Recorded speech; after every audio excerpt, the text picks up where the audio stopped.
Welcome to the Savage College Football Podcast for your Week 8 recap and Week 9 preview. I am your host, Kale Wilson. Here for your listening pleasure, it's 107.5, The Jam. The Jam? Yes, this is my sexy R&B voice out of Detroit, Michigan. All right, ladies and gentlemen, I would like to officially announce my resignation from the Savage College Football Podcast, as I cannot put up with these working conditions anymore. Exactly. What's up, bro? Ski? Man, there's a lot of talking points. I mean, let's just look. How was your weekend? Let's just go ahead and get that out the way. Just grand. A long day of college football on Saturday, and then, recovery yesterday. Makes sense. Shooting the bow, getting some target practice in. Yeah. Getting ready for the big whitetail trip up to Missouri in a few weeks. Sounds like a good time. You college football on Saturday, and then reveled in your pro football Sunday. So it was like a full football weekend for you, huh? Yes, my Panthers won their third straight. We beat the New York Jets 13-6. Yes, jump up and down about that. Right? Because no one beats the Jets. Exactly. But we're 4-3. This was the first time we've had a winning record in I don't know how long. I'm not used to this level of happiness. Yes, well, enjoy it while you can. It won't last very long. You're right, but at least I'm fully I'm in full pain swing in my fantasy football because 0-7 in fantasy. We're 0-7. Yeah, that sounds about right.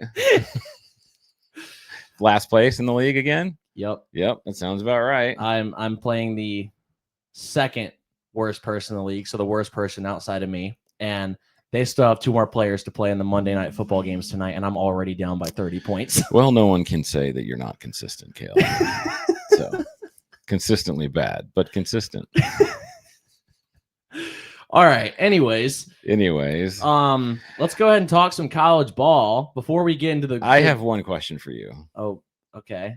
Before we get into this, can I just go over the quick like weekday matchups that Sure. we won't make a huge talking point? Yes, do that. Okay. Since we talked about last week how we're in full swing, week start on Tuesdays now. So last week, Tuesday started our week 8. New Mexico State falls on the road to Liberty off of a missed field goal attempt as time expires. The Flames win 30-27. Arkansas State survives on the road against South Alabama. They were down 14-0. They come back and win 15-14 as they kick a field goal as time expires. Florida International on the road against Western Kentucky. Western Kentucky was heavily favored. They were 5-1. FIU wins 25-6. Big win there for the Golden Panthers as they were 3. They improved to 3-3 now on the year. Wednesday, Delaware wins on the Jacksonville State wins as they host Delaware 38-25. UTEP wins on the road 35-17 over Sam Houston. Tulsa falls on the road to East Carolina 41-27.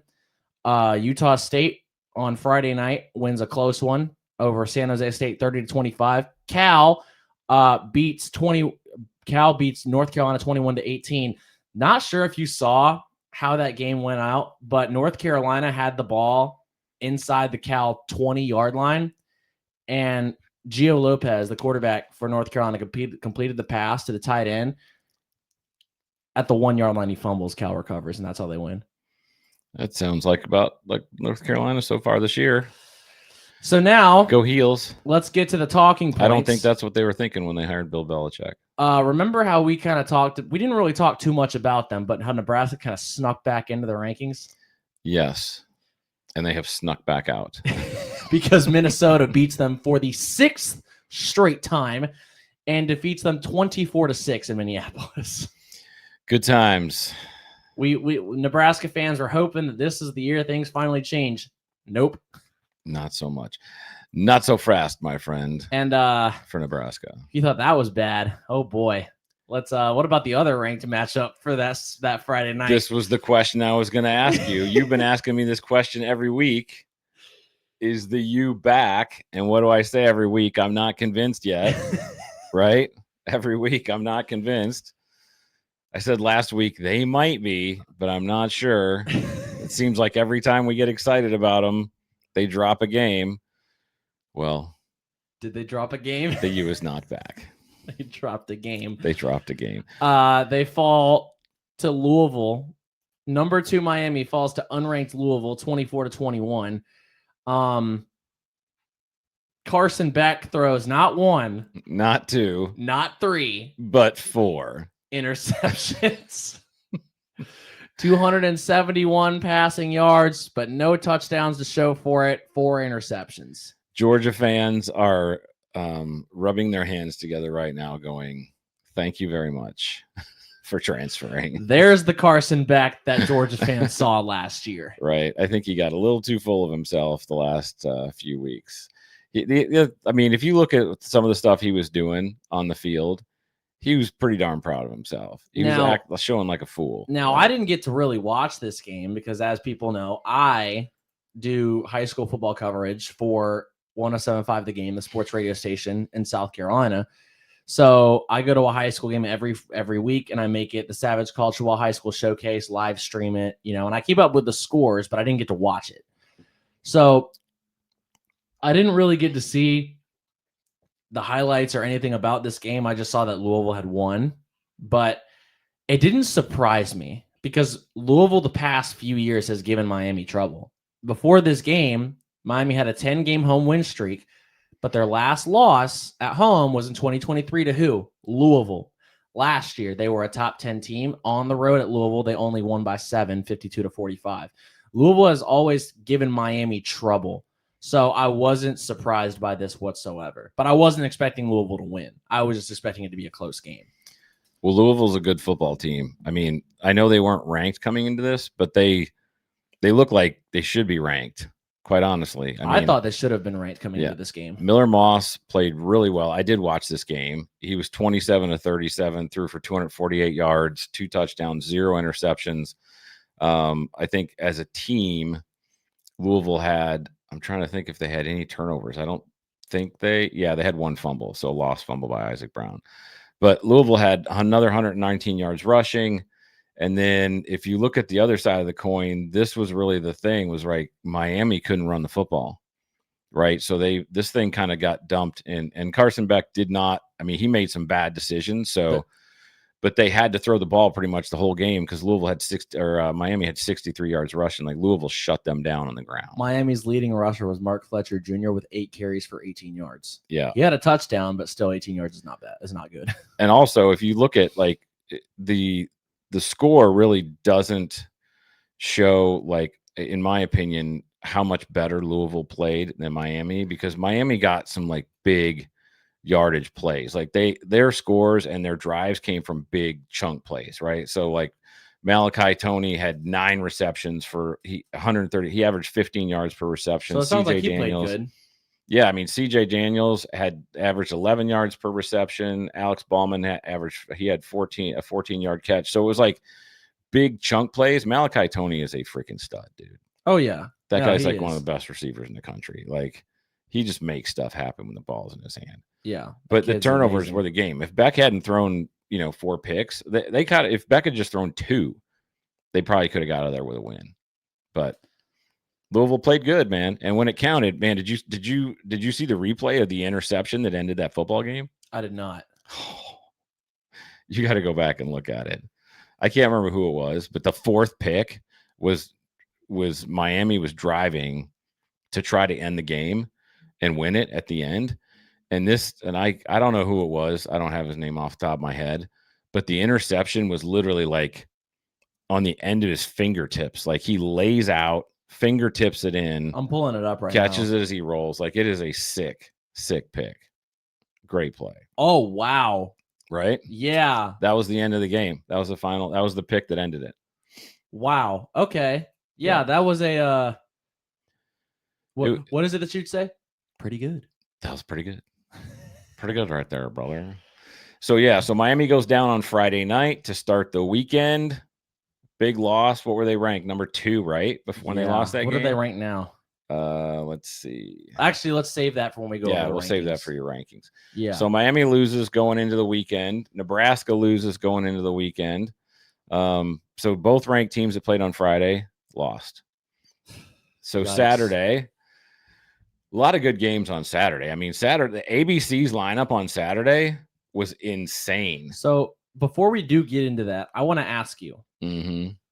which loss is more frustrating? Because you had two completely different ranked teams, but they lost in two completely different ways. Because Miami, they were number 2. Yeah. They only lost by 3. Mm-hmm. They played so bad, but it was a miracle that they still had a chance in the last minute. Right. Nebraska just got absolutely dominated on both sides of the ball from start to finish Yeah. because they couldn't even get in the end zone. Their 6 points were from field goals, and they got both field goals in the first half. Mm-hmm. So, which fan base do you think You're not throwing Ole Miss in there?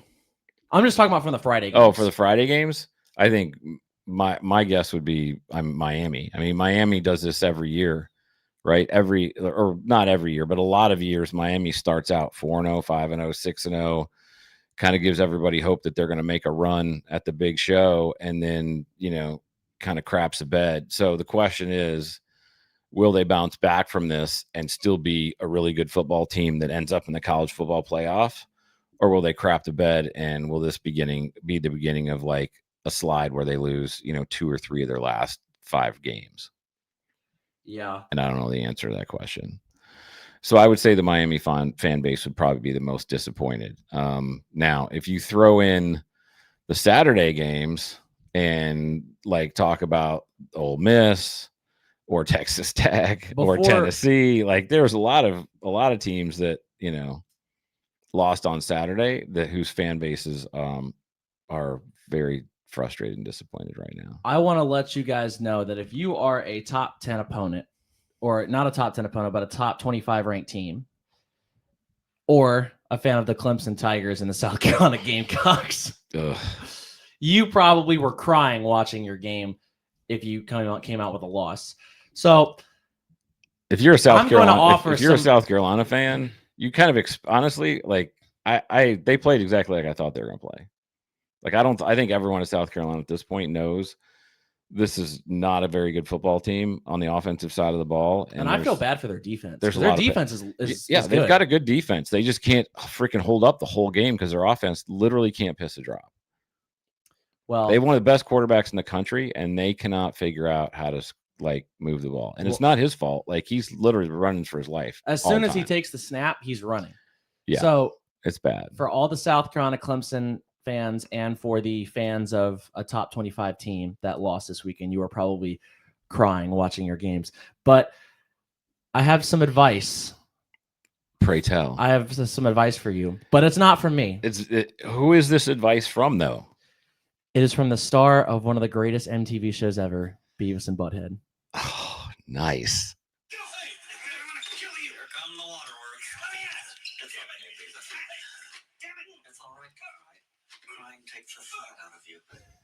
Crying takes the thought out of you.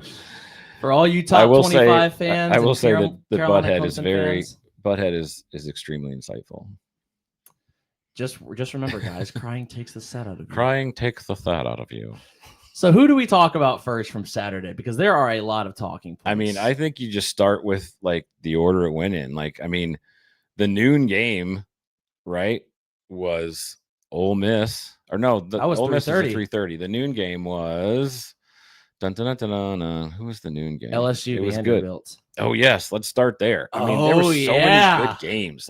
Dude, remember when we talked about last week? You said I'm rooting for Vandy, but I don't think they can pull it off. Well, guess what? Well, I didn't say I didn't think they could pull it off. I said I thought LSU would win, but I'm glad that Vandy won. I know you were rooting for the Commodores. They're not the Commodes anymore, man. We said it last week, and they're even further from it now. Vandy is I'm just impressed by the way they play football. That's not Vandy. Let's just remind everybody, Vandy was favored in this game. Okay, so this was not some shocking upset. Yeah. LSU was ranked higher, but Vandy was favored. So that's not a surprise. And then, dude, Diego Pavia is just a stud. He's a stud. He is a freaking stud. And he did this thing at the end that I just thought was so freaking cool. When he got interviewed after the game, the gal that interviewed him asked him, what can you like? How do you feel right now? Blah, blah, blah. That's the typical question they always ask, right? And he said, a few weeks ago, I was like stressed all the time. I was always worried about everything. And he's like, I recognized that I was trying to do everything myself. And he said, I think God humbled me with that loss. And he said, God used that loss to show me that he's bigger than me and that I needed to stop like trying to think I could do everything and trust in him. And he said, since then, he goes, I haven't worried about anything. And he goes, and this is where we're at. So I thought that was super cool. Like he led a prayer on the field afterwards, which was cool. Dude, that guy is a stud. LSU did not know what to do with him. No, they didn't. Like that. I do want to say though, LSU had one amazing play, and I don't know if you remember the play I'm talking about, the 62-yard touchdown by Xavier Thomas. Oh yeah, that was their big play of the game. Dude, that was insane. I mean, Xavier Thomas is good. That kid's good. That he's a freaking real deal, man. I don't even know how he scored. I don't remember how many tackles he broke, but it looked like I don't know. Garrett Nussmeier was just throwing up a prayer. And somehow Xavier Thomas broke like 3 or 4 tackles and went off for a touchdown. And honestly, when I saw that happen, I kind of thought, oh my gosh, that's the play that's going to spark the LSU comeback, and that's going to make them win. You thought that was, but they didn't. But they didn't. And let's just say, when we go over the rankings, the place that Vanderbilt is in will be historic. Yeah. Well, here's a recurring theme, and we've been talking about this since week 1, but teams that can run the football, win football games in the SEC. And this was no exception. Running the ball? Vanderbilt had how many yards rushing? Wait for it. 239 yards rushing against LSU, who's got a good defense. And then Pavia threw for another 116. But Vandy averaged 5.3 yards a carry. Dude, they were freaking good up front. Like I said, this was not like Vandy just like literally played good the whole game. They were a good football team. It's so funny because college football casuals are still probably thinking, how is Vanderbilt so good? This is like, Vanderbilt sucks.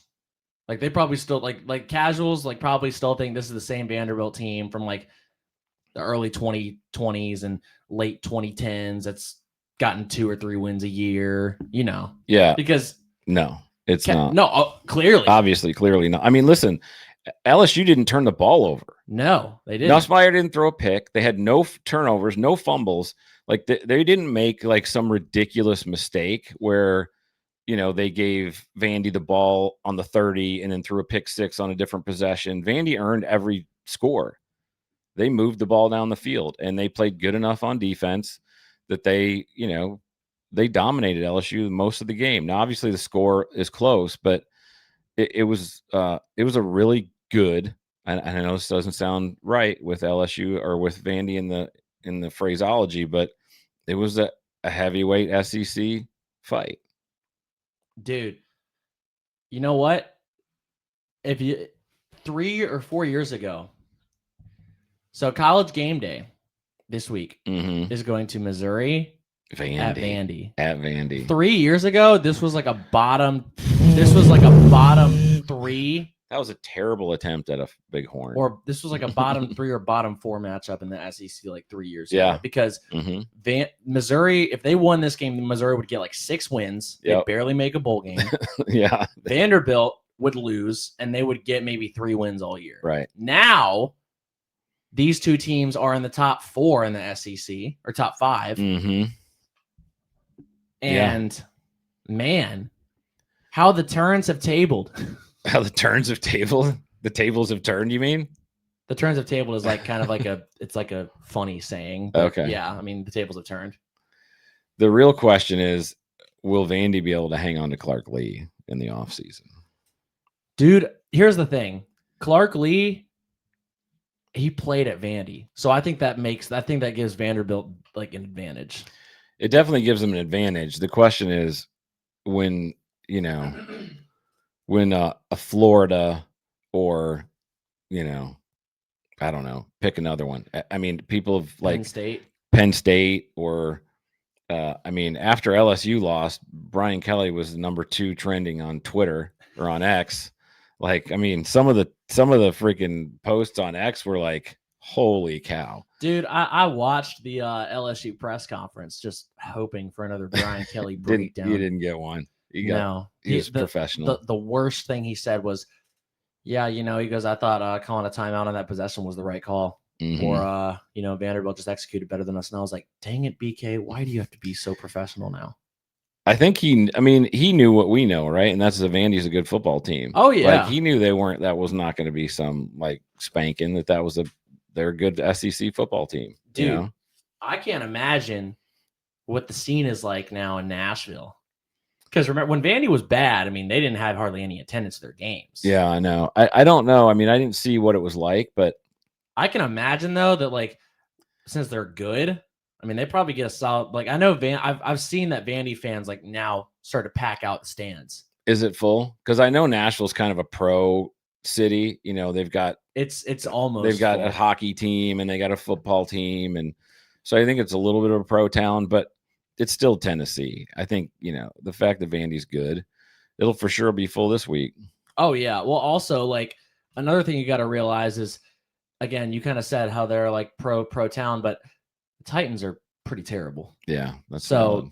It's a good time to be good at Vandy. Yeah, because the Titans, I think, are 1-6 right now. They lost yesterday, so they're 1-6, and Cam Ward's been struggling. So Nashville's like, well, our pro football team isn't good. Hey, Vandy's pretty good. Let's go to a college football game. Let's try that out for once. Yeah, that's right. Wait a minute. This team actually can play. We should come to these games more often. So, I know we kind of jump over this every week just because Ohio State's just basically kicking the crap out of everybody, but they are the number one team in the country. Well, they did it again. They shut out Wisconsin 34-0. And there was a lot of Luke Fickell hate on the internet, boy, after this one. Like, well, I expected a result kind of like this. Wisconsin's not good anymore. maybe on the defensive side, on the defensive side, but offensively they can't. Kind of as you've described multiple teams, they can't piss a drop on offense. Yeah, no, that's exactly right. Which is not.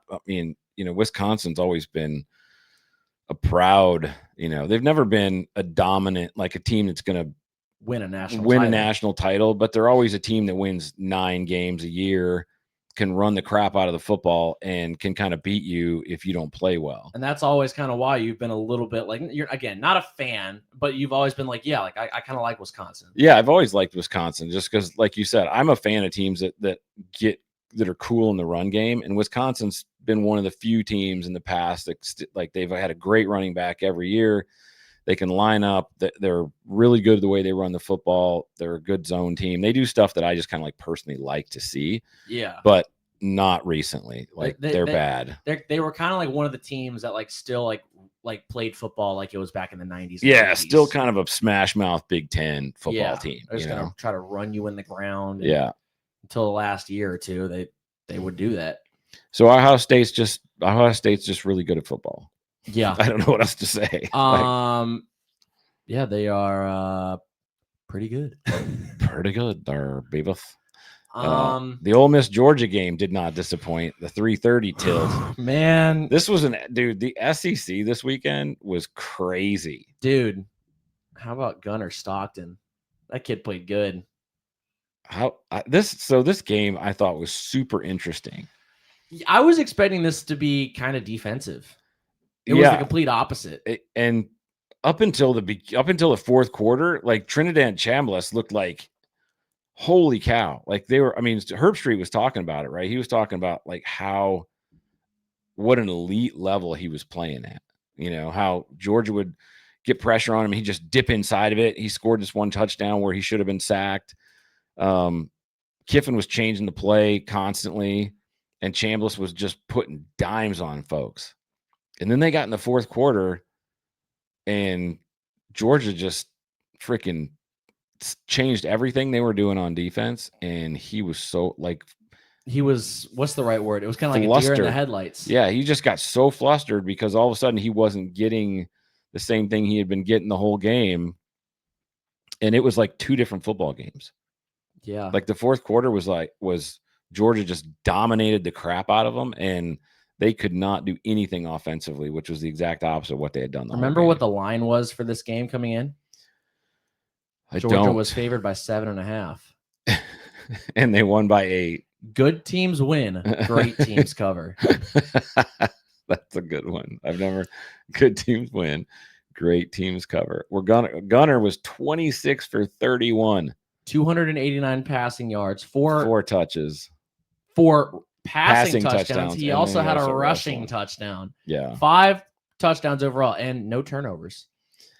Yeah. So, I mean, who are some of the, like, I'm trying to think of, like, just off the top of my head. Oh, dude. Who you would call the best quarterbacks in the country right now? Hold on. Before we get to that, okay. Lawson Lucky deserves a shout out. The tight end for Georgia, 5 catches for 43 yards, 3 touchdowns. Yeah, that guy's a stud. I mean, Georgia's got 2 stud tight ends. Oscar Delp, too. Oscar Delp's, I mean, for a minute, when I saw Delp catch the first pass, I thought it was Lucky. And then I was like, holy crap, they got 2 of those guys. So Oscar Delp, he has been, I think this is his final year with the Dogs. But Lucky's a freshman. No, Lucky was here last year. I thought Lucky was a freshman. No, he's not a freshman, but Did he play as a true freshman or did he redshirt? Because I thought they were calling him a freshman on the. He's actually a junior. Oh, is he really? Yeah. Right, well, so buggered that. Oscar Delp was a pretty big storyline around this area when he was in high school because his final 2, just like Gunnar Stockton, his top 2 before he committed was South Carolina and Georgia. Let me just tell you something right now. They're never going to pick South Carolina when they say my final 2 are South Carolina and Georgia. Can you think of anyone whose final 2 are South Carolina and Georgia that picked South Carolina and didn't pick Georgia? I don't really remember many that were just top 2 or South Carolina and Georgia. The only ones I remember it's usually guys who are Gunnar Stockton or Delp. Or Delp. I don't remember. Where's Delp from? They're both Georgia kids. Delp is from Cumming, Georgia, mm-hmm. and then Gunnar Stockton is from Tiger, Georgia. So yeah, that makes more sense. That's why they were South Carolina was in their final 2 because it was close. But yeah, man, it looks like. I mean, I don't know. Do you think? I feel like lots of times Georgia's only loss is that 3-point loss to Alabama, and again, we all know that Alabama is Georgia's kryptonite. Is Georgia? I can't believe I'm asking this, but I'm just trying to get an outsider perspective. Is Georgia legit, or did you think Ole Miss was just overrated? No, I think Georgia's legit. I mean, who's Georgia's one loss? Alabama. Right. Which at the time looked like a bad loss because Alabama had played bad against LSU and hadn't looked, or excuse me, against FSU in the beginning and hadn't looked very good. But since then, I think Alabama's like, I mean, to me, I think Georgia and Alabama are the 2 best teams in the SEC, in my opinion. Right. And Vandy might be a close 3rd. So looking at the SEC standings right now, get this. Texas A&M at 1, Alabama at 2, Georgia 3, Ole Miss 4, Texas at 5, Missouri at 6, Oklahoma at 7, Vandy at 8. Yeah, I don't buy it. Like, Vandy is not the 8th best team in the SEC. And I don't think Texas A&M is the best team in the SEC. Well, Vanderbilt does play Texas in a couple weeks. I think Texas will get a pretty big reality check. For sure. Unless some things drastically change. And I think A&M has had kind of a soft, like, their schedule hasn't been super challenging so far. And when you look at the way they're winning, I mean, they can score a lot of points. They got a good offense. There's no question. But they are giving up a lot of points on defense. And you can't win a championship when you give up 35 to 40 points on a regular basis. And A&M's doing that. Remember when who was the last team to do that made a national championship game? That gave up like tons of points on defense, you mean? I can tell you. Go for it, because TCU. And what happened in that game? Well, they lost to Georgia. What was the final score? 63-7, 65-7. It was a freaking woodshed. Like, they took them behind the woodshed big time. Oh yeah. So yeah, when they say defense wins championships, they mean it. Georgia's legit. And again, same thing. Here I am, broken record, but this was 2 heavyweights going at it. And Ole Miss had 88 yards rushing. And Georgia had 221. Like, run again, the ball. Run the football. Like, you can score a lot of points and you can beat most people if you've got a great passing game, but when you go up against the heavyweights in the SEC, and even in, if you go up against Ohio State, you got to be able to run the football. Like, you got to be able to run the football to win football games There against great football was teams. one downside to this win, though. They came out with a huge win, the Georgia Bulldogs did, but at what cost? Starting wide receiver Colby Young had a catch for 36 yards. He got hurt really early in the game. Did you hear what happened with No, I the haven't reporters? heard. He broke his leg. It's broke? Yes. So he's out for the season. It said significant time. Dang, that's a huge loss. That kid's legit. Yeah, that kid's good. So not really sure who the starter will be in place of him. My guess, at least if I had to pick, I would probably put in Noah Thomas in place of him, who transferred in from Texas A&M. Pretty similar. Colby Young is 6'4". Noah Thomas is 6'5". He transferred in from A&M. He was pretty good at A&M, so I think pretty similar skill sets. So also maybe I'm a little bit biased because Thomas is a Savage Squad member, but imagine that. No, but I've on all jokes aside. I mean, I've seen him play on the field. I think he deserves at least a shot at the starting lineup. I think the other thing you're probably going to see happen, because Lucky is such a good athlete. I mean, Lawson Lucky is like, even though they call him a tight end, he's like, who's the kid that graduated from there? Brock Bowers. Yeah, he's like a Bowers type kid. They could easily like juggle their wide receiver rotation around and play him out at the Z a bunch. Like, I bet you what you'll see is him getting rotated at different positions at receiver, right? With Delp playing the true tight end probably a little bit more, because he's tall, he can run, he's got great hands. I think that's one of the reasons you saw him catch so many balls on Saturday, was because Bell went out early. So let's talk about a couple more ranked matchups here. Dude, how about the Holy War? Bruh.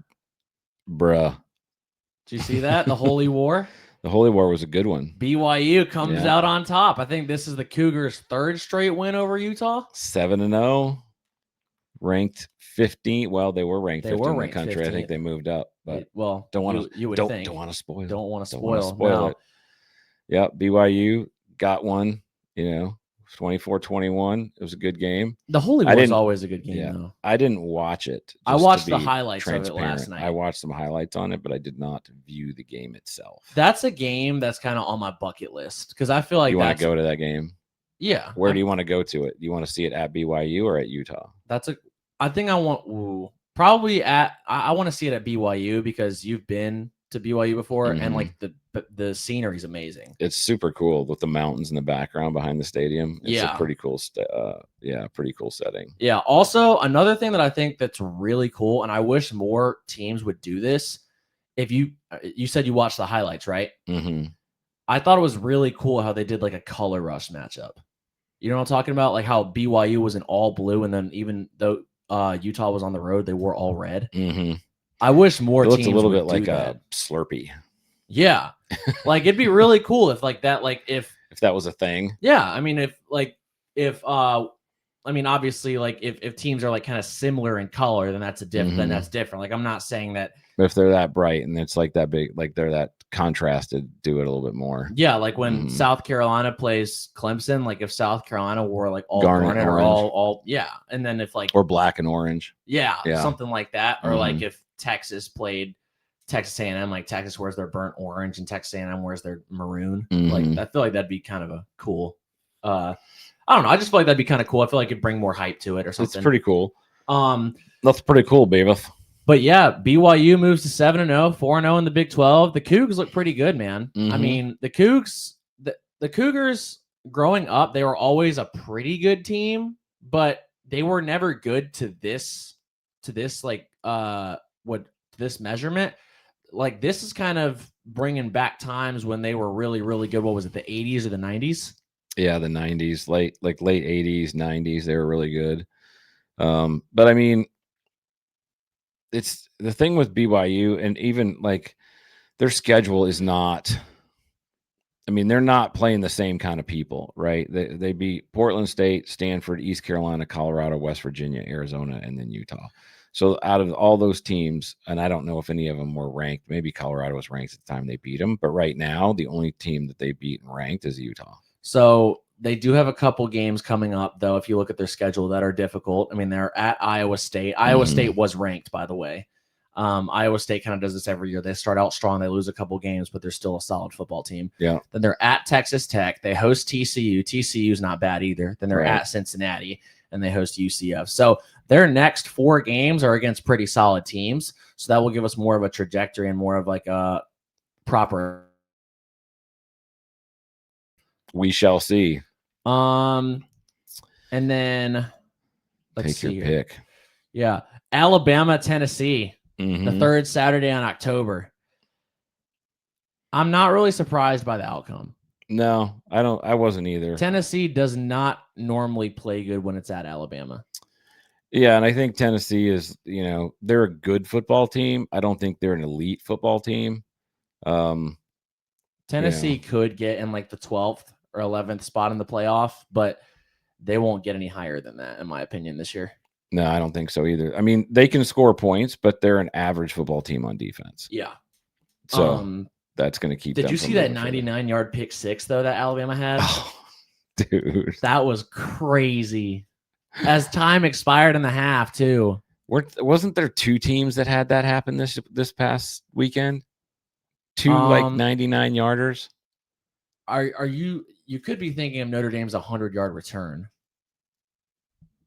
I thought somebody. There could have been someone else. Yeah, I thought there was another one too, where somebody like, maybe it was just Tennessee, but it was like they were at the 1-yard line, right? And they tried to throw, like it's your basic goal line route. It's like a high-low, right? They try to slide the fullback or the H-back out into the flat, and then they put the tight end on a flag, behind in the corner, and they try to high-low the corner. That corner made it, dude. The jump he made on that ball was insane. Like he saw that sucker. He read thing too. Aguilar, like he projected that throw the entire time. Like his eyes never looked off. He was staring the throw down the whole time. So how's that? Like you're knocking at the door to about go in and turn it into an actual game, and then that you throw that pick and it's like over. I was about to say, because wasn't it 13-7 at the time? I mean, Tennessee would have taken the lead if they had scored that touchdown, I think. Yeah, I think you're right. I think Tennessee was about to go in. I'm about to check to be sure. So it was. Oh, sorry. No, it was. Well, hold on. Let me see here the play-by-play. Just to check here, it was. Never mind. No, it was 16-7. So they wouldn't have taken the lead, but it would have been a 1-score game. Very close. But then Joey Aguilar decided to Joey Aguilar. Joey Aguilar decided to Joey Aguilar. Yep. Ty Simpson, man, played good again. 253 passing yards, 2 touchdowns, 19 for 29. I mean, that kid's good. Ever since that Florida State game, that kid's been a stud. Not that he played crappy in the Florida State game, but he didn't play amazing and very good. He made some bad decisions, but yeah, first game. But since then he's been good. He's one of the better quarterbacks in the country, I think. Manages the game really well, doesn't make big mistakes. Nice throws. Like he's got a nice ball comes off his hand. He reads the defense well. Like Alabama, I think, is a very well-rounded football team. Because they're not like running the ball down people's throat for 200 yards a game, but they're consistently getting 120, 150 yards a game rushing. So it's not like all on Simpson. And then he's got, Ryan Williams to throw to, Jeremy Barnard to throw to. He's got some weapons, man. Yeah. Texas Tech suffers their first loss on the season at Arizona State, 26-22. And I don't really think this is saying that Texas Tech is overrated, because Texas Tech has had a couple good wins. I mean, they played at Utah and they blew them out the water. It's kind of almost like in college football, outside of Ohio State right now, there's no team that's completely dominant. Yeah, I would agree with you. Also, too, don't you think, wasn't this Levitt's first game back for Arizona State? Hadn't he been out? Yes. Yeah, and he came back like with a vengeance. I He mean, had 319 passing yards, man. 319, threw the ball 47 times. So crazy. Yeah. Notre Dame defeats Southern Cal 34-24. The Fighting Irish trying to make their way back into the top 10 as they were number 13. How about Virginia, man? Virginia's a team that isn't really getting much love. But if you look at Virginia, I mean, they're 6-1. They're having their best year since 2019 when they made the ACC title game in 2019 when they lost to Clemson and they made an Orange Bowl appearance. The Cavs are looking pretty good. They had a struggle win, but they survived against Washington State. I mean, you're going to have, when you're a ranked team, sometimes you're going to have some struggle wins. And, you know, it kind of, in those games, if you're able to come out with them and just fix the issues, we'll see if they can do that as they, this coming week, Virginia hosts. Well, no, never mind. They're on the road at North Carolina, so I don't think they'll have much trouble. Don't think that'll be a struggle win. No. But yeah, dude, how about the Cavs, man? I didn't see that game at all, but I am happy for Tony Elliott. Good dude. So I'm glad to see that they're getting things going. He was also under a lot of fire after last year. Virginia's not an easy place to win. No, Virginia's kind of like, honestly, like it's like a Notre Dame. Virginia's a really good school academically, yeah. And it's hard to get kids in there. And I don't think they make the same concessions for athletes across the board that most schools make. So there's an academic thing you have to get over there from a recruiting standpoint. Yeah, it's also like really cool, like at schools that like aren't known for football. It's nice to see the other sports get recognition because these kids work just as hard as every other sports team does. Yeah. So when a basketball school, most of the time, like Kentucky or Virginia or Kansas is good and they get a large turnout, that always makes me feel happy for those kids because all the work they've been putting on, all the work they've been doing is finally paying off and they're finally getting some support that's much needed. I think that's one of the reasons that it's also hard to win at schools like that is, you know, you go to, like, let's say a kid's getting recruited by, you know, I mean, usually if a kid's getting recruited by Alabama, they're going to go to Alabama, right? But let's say a kid's getting recruited by by Virginia and by Clemson and by NC State and Florida State, right? Some ACC schools like that. And they go to Virginia and Virginia doesn't pack the house. You know, there's 50,000 people at the game. And then they go to FSU and it's full, right? Or they go to Clemson and it's full with 85,000 and those are football schools. It's hard to win in that recruiting battle, you know? So I'm glad Tony's doing good. Good for him. Should we talk about any other games? Oh, well, these I'll kind of just go over quickly. Yeah. Quick passes. Yeah, quick passes. Texas survives on the road against Kentucky, 16-13. Honestly, if you really watch that game, that Kentucky should have won. Texas is not a good football team. They're probably one of the I think it kind of proves their win against Oklahoma was a fluke. They're probably one of the worst teams in the top 25, to be honest with you. Here's one, and again, I'm not going to take too much time to talk about this, but another basketball school with a huge win in football, UConn wins on the road at Boston College, 38-23. The Huskies quarterback Joe Fanano, I think that's how you pronounce it. I don't remember. 362 passing yards, 4 passing touchdowns, 1 rushing touchdown. I mean, when you have a performance like that, I feel like that needs to at least be mentioned because that's a pretty good performance right there. Missouri Auburn. That's in the double overtime game. That was a trap game. Yeah. Well, that was you made a good point when we were talking about this beforehand, right? Because you had kind of said, I don't think Missouri's that good, but lots of times, if you really go back and look, when Auburn hosts ranked teams, they almost always have trouble. Georgia had trouble. Yeah.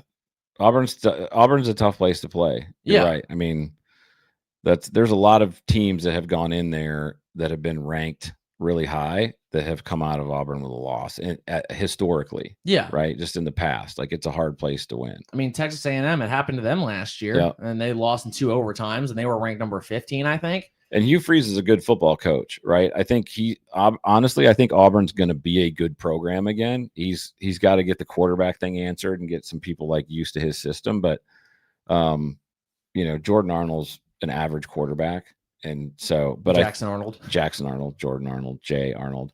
But I mean, kind of back to your point. I mean, because the quarterback thing is really all that needs to be figured out. Because Auburn's got a really good defense. Yeah, they're good on defense. They've got a great defense. They're Mhm. kind of similar to South Carolina. Yeah, they're kind of struggle bus on offense right now. Speaking of South Carolina, we won't spend much time here because No. there's not much to talk about. Other than them Oklahoma being terrible on offense. wins on the road 26-7, and we have to bring this up just because we live here. But South Carolina once again 54 yards rushing.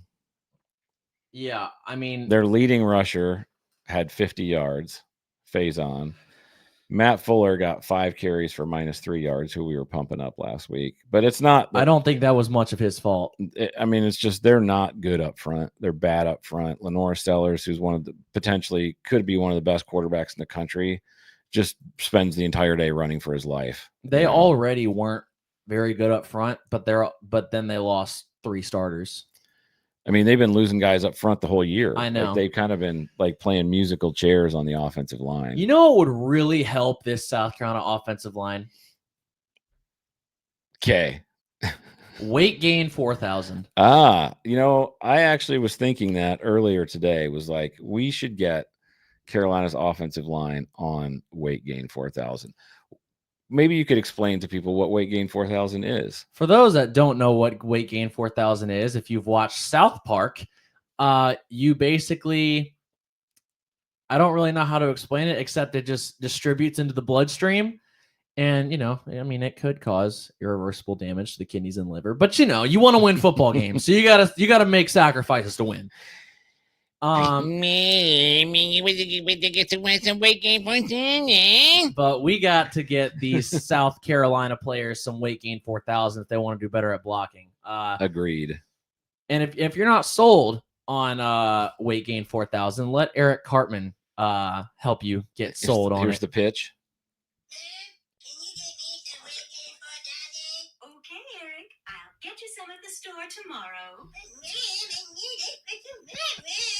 But tomorrow is grocery day, Eric. Okay. Well, I guess I'll be going to the store now then. Okay, I guess I'll be going to the store now then.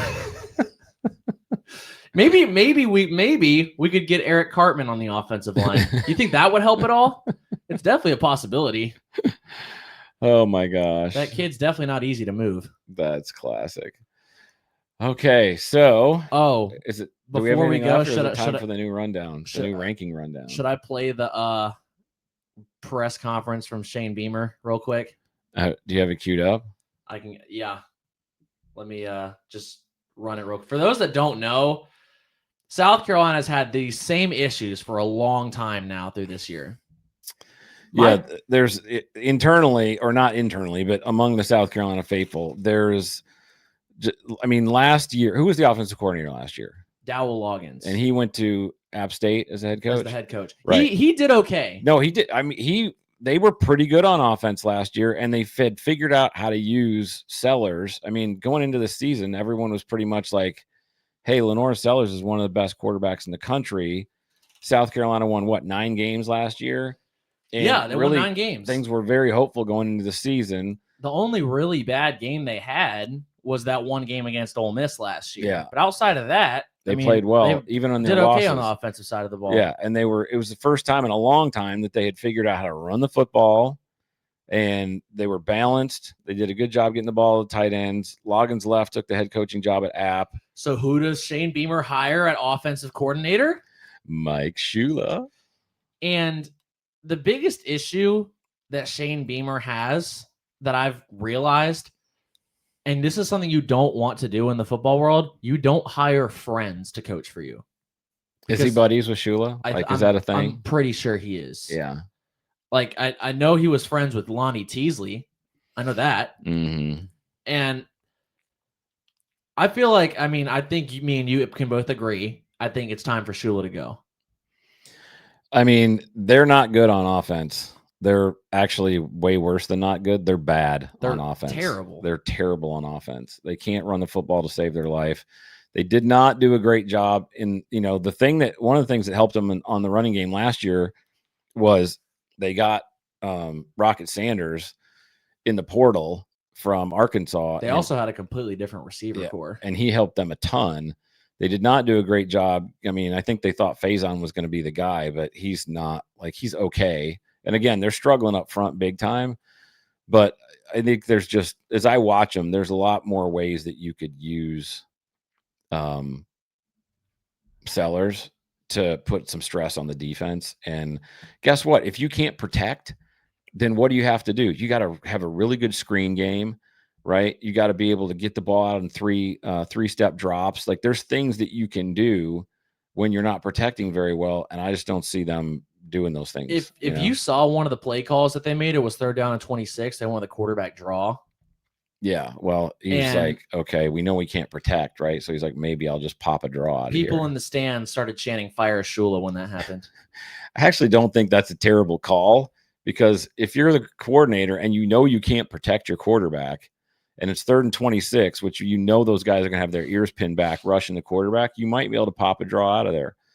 And he's their best athlete. I mean, you'd like to be able to run a draw to your running back, but I think they trust him better than any of the backs. Well, for people that are not fully aware of the situation, South Carolina fans have been calling for a change on the offense for a very long time. I mean, after firing Lonnie Teasley, they put Sean Elliott as the offensive line coach, who, I mean, again, you kind of throw him into the fire, but for being a week in, I mean, he fixed all the pre-snap penalties. There's no fault. Yeah, there I mean, wasn't it takes any a false while starts. to There get wasn't it. any You can't really fix illegal that formations. right overnight. But you need to move the ball. And long story short, at the press game post conference, one of my coworkers at 107.5 The Game, Jack Veltri, asked Shane Beamer a question. And a legitimate question, yeah. by the way. I actually reposted this on X and said, this is a legitimate question. And if you get bent about answering it, then like you should expect this question. So here was the question that was asked to Shane Beamer from my coworker, Jack Veltri, and here was his response. It's 7 games now. The offense has just continued to struggle. At some point, do you feel like a change is needed? Whether it's I made a change last week, Jack. And I'm talking about the play call. Every week we're continuing to look at how to be better, and every week I do that. And every week I will continue to do that and continue to evaluate that. What gives you hope that the next question? Okay. What gives me hope? I see the way we practice during the week. What gives me hope? I see the number of guys that we had out today that I wasn't even sure was going to be able to play, that fought their asses off to get back out there and get healthy and be able to play today. What gives me hope? I know the talent we have on our offense. What I just told our team, we're not playing up to our potential right now. I am not getting the most out of this team right now, offensively, defensively, and special teams. Well, I mean, to Shane Beamer's credit, he took the heat. You know, he said, I'm not getting the most out of this football team right now. He didn't throw anybody in the bus. I think the thing that's really getting under South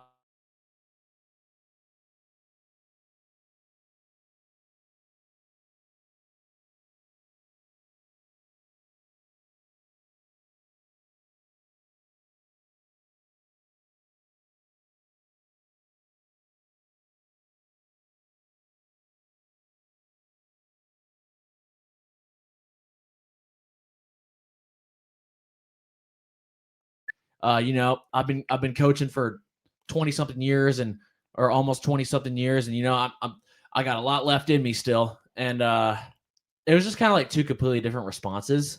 Mm-hmm. I mean, Carolina, they know they're down in the dumps and they kind of know they're in a really bad spot. You think Sweeney is not, it kind of sounds like Sweeney just thinks, oh, this is like a 1 year thing and it'll just be back to normal next year.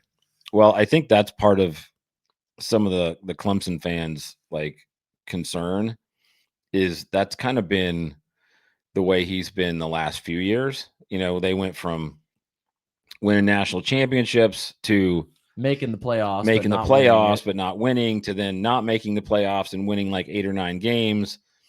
And the answer has always kind of been the same, right? Is we'll be back. We'll be back. We'll be back. But they just kind of keep going down and down and down and down. So if you're a Clemson fan, like that's hard to believe at this point. And not to mention Clemson's defense has not looked good. I mean, their defense has looked the worst it's looked in a while.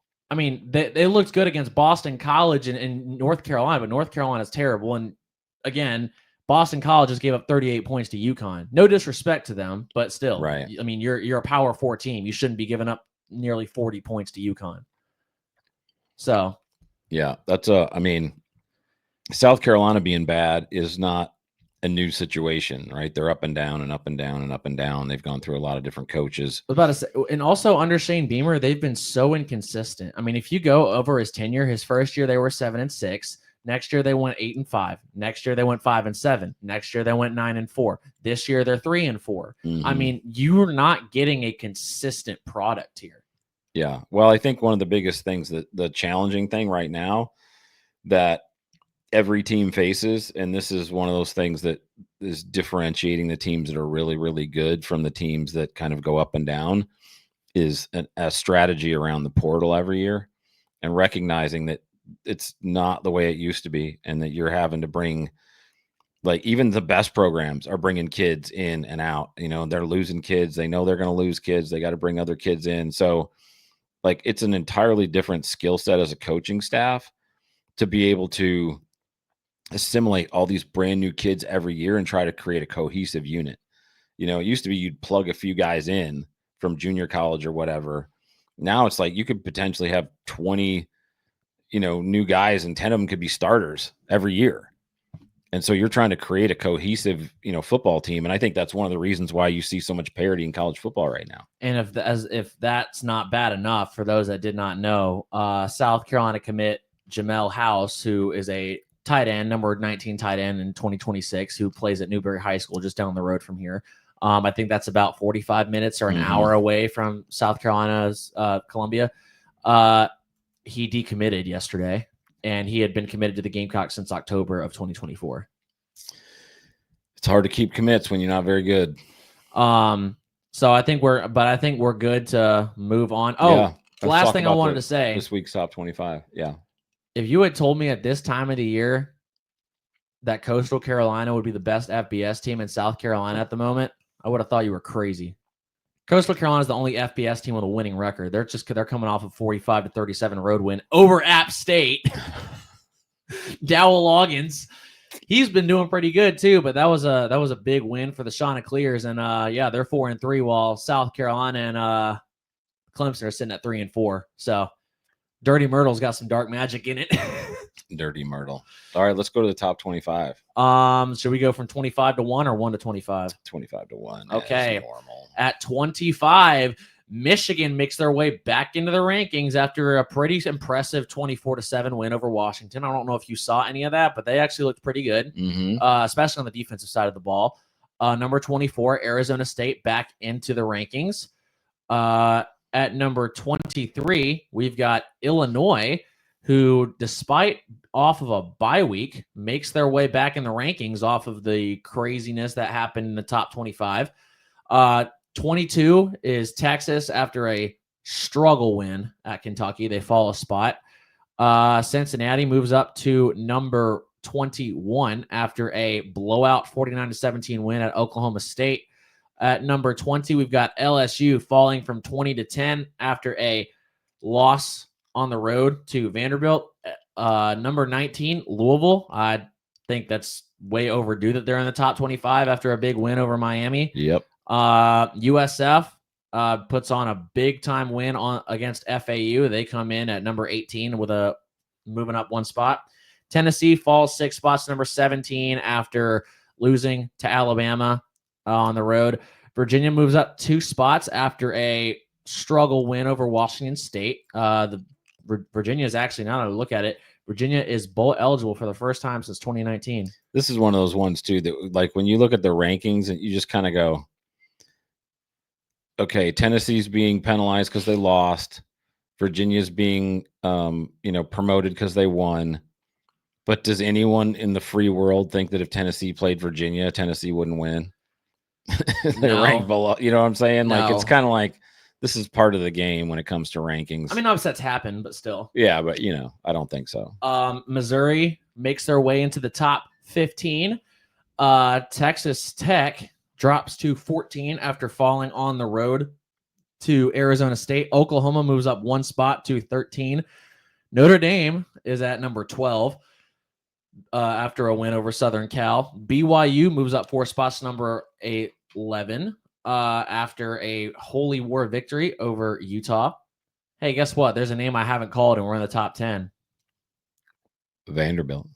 Vanderbilt makes their way into the top 10. Vandy. Has Vandy been ranked in the top 10 like in the current era ever? I can't remember a time like I can't remember. I mean, before this year, I don't remember the last time they were in the top 20. I was gonna say I've been around the SEC since '93, and I don't ever remember Vandy being ranked even top 20, let alone top 10. This is the first time they're in the top 10 since 1947. Well, there you go. Yeah, Nashville's a party right now. Miami remains in the top 10 despite the loss to Louisville. Dropped 7 though. They were dropped 7, but honestly, if you're Miami, it's kind of a blessing that you're still a top 10 team after losing. Valid. Ole Miss drops 3 spots to number 8. What's another team that I haven't said yet that's in the top 10 that we weren't expecting? The Ramblin' Wreck from Georgia Tech and a hell of an engineer. Georgia Tech. The Yellow Jackets move up 5 spots. Dude, they're 7-0. Jump right they're there. 7-0. I know. I mean, undefeated. They got an impressive win over a Duke team. Duke is not a bad team. Manny Diaz has done a solid job there. Mm-hmm. So they had a pretty impressive win there on the road. Oregon moves up 2 spots after a bounce back victory, 56-10 on the road at Rutgers. Georgia moves up 4 spots, back in the top 5. Alabama moves up 2 spots to number 4. Texas A&M moves up a spot to number 3 after winning on the road at Arkansas, 45-42. Indiana moves up to number 2 after a 38-13 win over Michigan State. And Ohio State remains at number 1 at the head of the table after a 34-0 road win at Wisconsin. Wow. Any surprises? I mean, I don't think so. Like Vandy deserves to move up. I think Georgia Tech deserves to move up too. Yeah, Georgia Tech deserves to move up. I mean, it kind of shook out about where I thought it would. I mean, there's a few surprises down lower, between like 15 and 25, but that really doesn't matter, to be honest with you.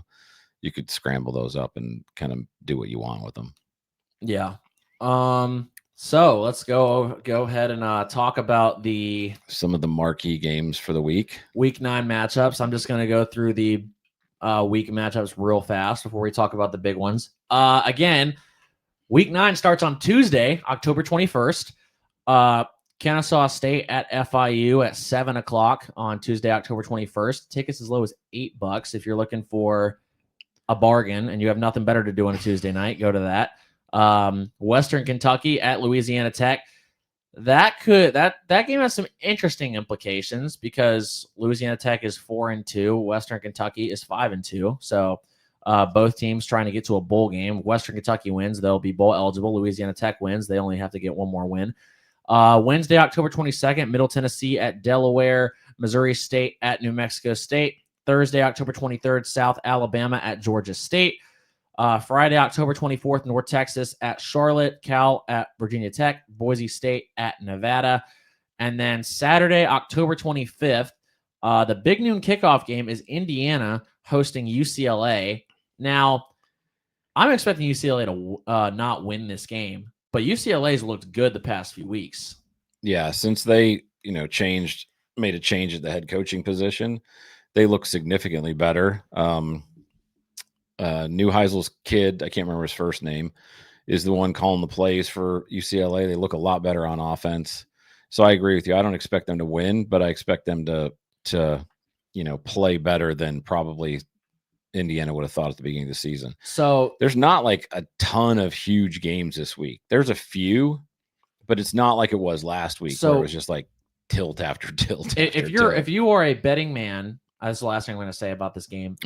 Indiana's favored by 24.5. With how UCLA has been playing, I still think Indiana wins handily, but I don't think they win by more than 24. I think UCLA covers the spread, but I have Indiana winning. Syracuse at Georgia Tech. Georgia Tech's favored by 17.5 over the Orange. Syracuse has been struggling big time ever since they lost Steve Angeli, where he tore his ACL at Clemson. That's just a rough situation. I mean, it was a non-contact injury. That's just there's not really much you can do about that. Syracuse had a pretty good start to the season, but when you lose your starting quarterback, that kind of causes a lot of issues. Yeah. You got to you got to change your whole offense up sometimes. So, number 8, Ole Miss trying to bounce back on the road at number 13, Oklahoma. This game I'm looking forward to watching because this is a high-powered offense versus a high-powered defense. Yeah, this one is interesting. Like OU is Oklahoma's favored in this game. Yeah, by 4.5. Yeah, I mean, now it's at Oklahoma. So, but at the same time, I'm still surprised that Oklahoma's favored based upon the way that they've played on offense. They have not been great on offense the last few weeks, especially with Mateer out. If this becomes a shootout, Ole Miss is going to win. So I'm again, Oklahoma's favored by 4.5. I'm picking Ole Miss to win it, like straight out. Wow. Big fan of the Rebels here. I think Ole Miss comes back and potentially wins by a couple of touchdowns. This one is an underrated group of 5 matchup here because you've got number 18 USF at Memphis.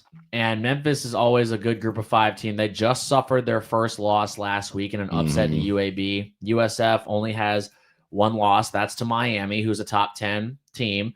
So if you're a group of 5 fan, or if you're a guy that loves all things college football, this could be an interesting game. USF's favored by 3.5. But if Memphis gives USF a game, I wouldn't be very surprised. As I said, both of these teams are battling for basically the top spot in the American Conference. So that could be a good game.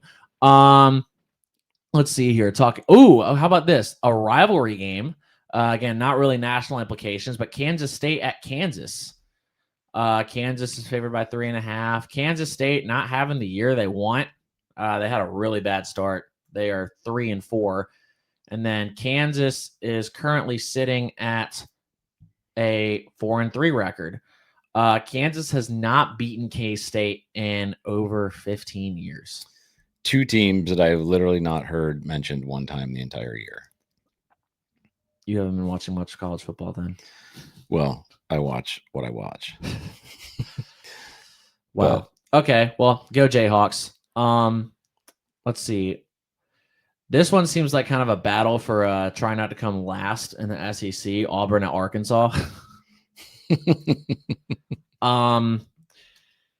I don't know what I want to do here. Auburn's offense can't move the ball. Arkansas's defense can't stop moving the ball.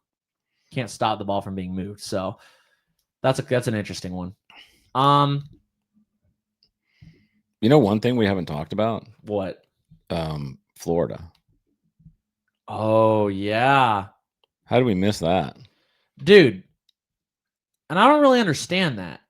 Because, don't get me wrong. I don't mean I get firing him, but the time of firing him, I don't understand. Mm-hmm. I've never understood firing coaches after a win unless it's the end of the year. Like it's the last game of the season. Yeah, I mean, I think it's just one of those things where probably it was a situation where, what was this buyout, 21 million? Yeah, it's probably like they knew a few weeks ago they were going to let him go, and they were probably just trying to get the buyout money together. Because that buyout's not coming usually out of the athletic department's budget. It's usually getting paid by boosters. Yeah. So they're probably just getting the buyout money together. But I agree with you. I always think it's like kind of poor taste to fire somebody after a win. Wait until he loses again. It's going to happen. Yeah. Number 15 Missouri at number 10 Vanderbilt, the site for College Game Day this week. Yeah, that's probably the most anticipated game of the weekend. Dude, and that's a good one too, because those are 2 good teams, good football teams, but I don't see they're also both very good at running the ball. Yeah, they're pretty evenly matched, This is in Nashville, right? Yeah. And these teams were both evenly matched. As I said, when I talked about this earlier, this is they're evenly matched like they used to be in 3 or 4 years ago, but you're not fighting to not be in last in the SEC. This game actually has national implications. And again, you wouldn't, if I had told an SEC fan that, or a college football fan that 4 years ago that this was going to happen in 2025, they would have thought that you were smoking something. Yeah. So Vanderbilt's favored by 2.5. I think probably just because it's at Vanderbilt in Nashville. Yeah. What are you taking in this game? Dude, I don't know, because the biggest thing here, again, both teams have pretty solid run games Mhm. with running backs and running quarterbacks. Yeah, I was going to say the Missouri's quarterback, Pribula, right? So is it Pibula or Pribula. Pribula. He's a super good athlete too. But here's another thing that you got to recognize. These teams, since they have mobile quarterbacks of their own, they go against these guys in practice every day. Yeah. Vanderbilt and Missouri, when they played South Carolina early in the year, the one thing they had in common was they didn't let Lenora Sellers do anything because they go against, like, in the run game, because they let these guys, because they go against these mobile quarterbacks every day in practice. So that's a very good point. It is not the kind of thing where, a team that's got a drop back quarterback all of a sudden plays a team like Vandy and they've got to figure out how, okay, can we get a scout team guy? Like, they don't have to do that. They've been playing this guy all spring in their 7-on-7s, or not in their regular scrimmages, in their spring games. So they're both going to be prepared for whatever, an athletic quarterback throws at them. To me, the key to the game is A, turnovers, and then B, Missouri is significantly better at running the football than Vanderbilt. And can Vanderbilt slow down Ahmad Hardy? Yeah. So my thing is, if Vanderbilt can slow down Ahmad Hardy, the game will come down to the amount of plays the quarterbacks can make through the air. Because I don't think either quarterback is going to be able to rush for a lot of yards against these defenses since they're so used to playing mobile quarterbacks. Yeah, I mean, I think each one of them will probably have a couple situations where they can scramble, and make a play with their feet. But by and large, I agree with you. I don't think either quarterback's going to beat the other team with their feet. Yeah, like this won't be a performance like how Missouri right. Would run the ball when they played South Carolina, or Vanderbilt would run the ball against South Carolina or against LSU. Exactly. Agreed. I would say, I'm gonna take Vandy. Really? Yeah. Okay. I don't it's not like I'm convicted about it if I have to pick one, but I just think I think Vanderbilt's playing with a really high level of confidence right now, and coming off of that LSU win, that's a game that Vanderbilt would have never won in the past, and while Missouri won last week, they didn't win as convincingly. Yeah. And so confidence wise, I think Vanderbilt comes into this game with a higher level of confidence in Missouri. Yeah. Looking here. Okay. No, this game is not nearly as hyped up, but number 3 Texas A&M is on the road at number 20 LSU at 7:30. So you're playing in Death Valley at night. Death Valley at night can bring things that you don't expect. Yeah, that's true. I mean, and again, Texas A&M, this is kind of like an interesting situation because we kind of mentioned Texas A&M doesn't have a great defense, but LSU just has been struggling on offense. Yeah, I just don't see. I think the balance here, right, is like, okay, A&M's got a great offense, that's their strength. LSU's strength is defense, but I don't think LSU can muster. Now, the one thing is Texas A&M has not played great on defense in many games this year. So could this be a game where LSU puts it all together and Nussmeier kind of goes off, and then on the same side of the coin plays good on defense and they can hold A&M under 30? That's about the only way they could win, but I don't see it happening. I see A&M coming out of this one to win. Yeah. Texas plays at Mississippi State. Do you see potential for an upset there? I think they could get beat. Am I picking them? No, but could they get beat? Yeah. I feel like lots of people are just kind of saying Mississippi's people stopped paying attention to Mississippi State. Mississippi State, I don't think is a bad team still. I mean, they're 4-3, but they should have beaten Florida last week. If you really look at it. Yeah, that's a game they should have won. And again, like you said, they're not like an elite football team, but they're a good SEC football team that if they play well can beat you. Yeah, right? they're not going 2-10 anymore like how they Right. used to be. And I mean, Texas they proved is, that when they beat Arizona State. and Texas is very average, so they could easily beat Texas. Yeah. This game is not really what's the right word, compelling nationally, but this is a game that is personal to you. What's that? Number 25 Michigan at Michigan State. Yes. Go Blue versus Sparty. I don't think we'll have to talk about this one very long. No, but the only reason I brought it up is just since you grew up in Michigan, that was kind of one of the marquee games in your area when you were growing up. And also we've got some, family, got to do a lot with our family since Grandpa Jerry both went to Michigan and Michigan State. That's and right. our family's full of Michigan and Michigan State fans. He's schizophrenic. He doesn't know who to pull for because he graduated from both. Yeah. When I grew up, this was a game usually. I mean, Michigan was a national powerhouse. Michigan State was a good football team. It's not the case right now. Michigan should win this easily and should roll. Yeah. I would be very surprised if they didn't. This is not a game that's sexy, but Illinois plays Washington at the 3:30 game. Illinois is ranked 23 in the country. Washington's not ranked, but they're both 5-2. Damon Williams is pretty good. Both solid football teams. Yeah, I think Illinois. I don't know, man, because I want to say just off the bat, Illinois wins, but I mean Washington, you never really know what you're going to get from them.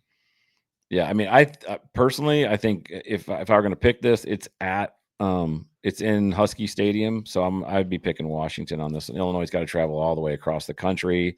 They got a 3-hour time change. That's not an easy deal to deal with. No, it's not.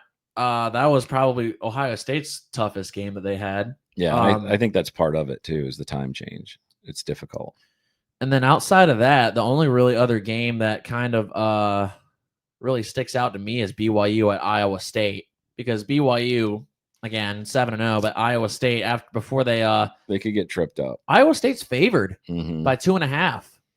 I think that's because of BYU's schedule. I think their strength of schedule is weak, and I think Iowa State's played a much tougher schedule, and so they're getting credit for it. And they're saying, "Hey, and those Iowa boys, prove it to us, BYU." I mean, both Iowa and Iowa State historically, even though when they haven't been amazing teams, they've always had a solid defense. They got some corn-fed boys over there. Yeah, I mean that's the thing that Iowa State and Iowa have pretty similar to themselves, is that they are, corn-fed. They kind of tough football teams. Yeah, they don't go super crazy into the in the modern era.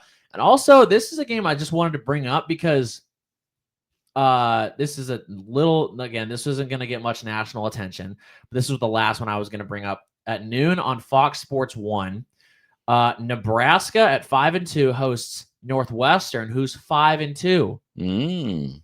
And under the radar Big Ten game. Yeah, the winner goes to a bowl game, and Northwestern hasn't been to a bowl in a few years. And Northwestern's ever since I've been watching football, Northwestern has just been a super bipolar team. I mean, in the early 2020s, I remember in 2020, they went to the Big Ten championship. Then in 2021, they went 3-9, I think. They kind of do that every year. It's and then 2022, then they win 9, and then they'll win 4 or 5. And then they'll go back till they'll win 8 or 9. They're all over the place. And that guy's never in trouble. No. Well, ever. I don't think Pat Fitzgerald is there anymore. Oh, is he not? I don't think so. I mean, I can check, but I think he ended up getting fired because of something.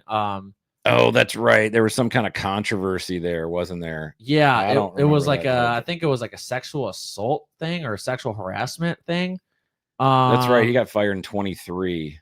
Yeah, because the head coach now is David Braun. Gotcha. I totally forgot about that whole thing. Yeah, because outside of that, I mean, there's actually literally something in the New York Times says Pat Fitzgerald makes his first public appearance at Northwestern since his 2023 firing. Wow. That's a long time ago, Jerry. Yeah, it definitely is. But honestly, if Northwestern can get a win against Nebraska, I mean, that'd be pretty big for that program. I know they're in the process of getting that new stadium built. So they've had to play in this mini stadium near their facility because they have had to wait. Luckily for them, they have mini fan attendance.